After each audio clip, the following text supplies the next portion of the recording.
Alright, activity 4.3 today. We're going to be learning a little bit about Shakespeare, a little background information before we talk and look at a couple of the plays that he wrote.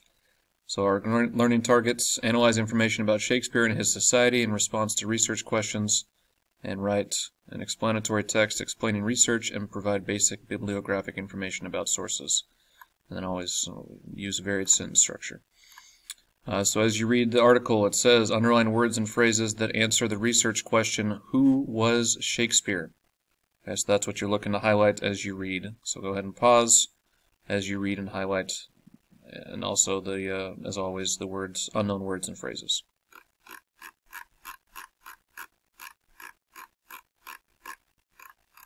Alright, number 1, what does paragraph 1 say about Shakespeare's life? So go back and revisit, brief summary. Number 2, what does the word manuscript mean in paragraph 4? Which phrase in the sentence helps you understand the meaning of the word? Number 3, how do the details in the 4th paragraph show that the quartos are important? Number 4, which details from the section Shakespeare in print contribute to the development of the ideas in the text, and how? As you reread the informational text, take notes using a graphic organizer like the one below. In the left column, paraphrase, summarize, and quote information that answers the following research questions. Who was Shakespeare? That's what you should have been identifying. What did he accomplish? When did he live? Where did he live? Why is he still known today? What was society like when Shakespeare was writing The Taming of the Shrew? In the middle column, categorize or classify the information as it relates to Shakespeare's life, his society, his plays, or his impact. In the right column, form additional research questions of interest to you. Okay, so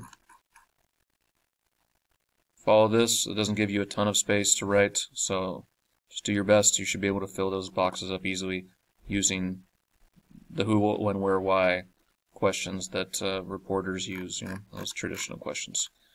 Number 6, look at the source of the informational text. Why do you think this source is credible? So go wrote who is the author, who wrote it, and why is it going to be a credible source.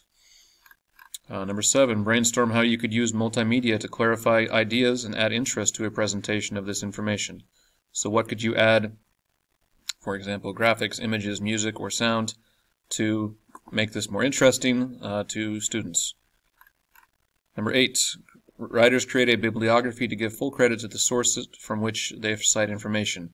Record basic bibliographic information from the text you read in activity 4.2, so go ahead and check back to that. And in this activity, note that online information may not have a publication date, in which use the date on which you access the information from the internet. So go back to yesterday's, or the last lesson, 4.2's article about if you should use comics and stuff to teach Shakespeare or not, and then the article today. So write basic bibliographic, author, title, source, date of publication. So for both of those, it's probably going to be the day that you access that information. And that's it. Let's stop there after you cite these two sources.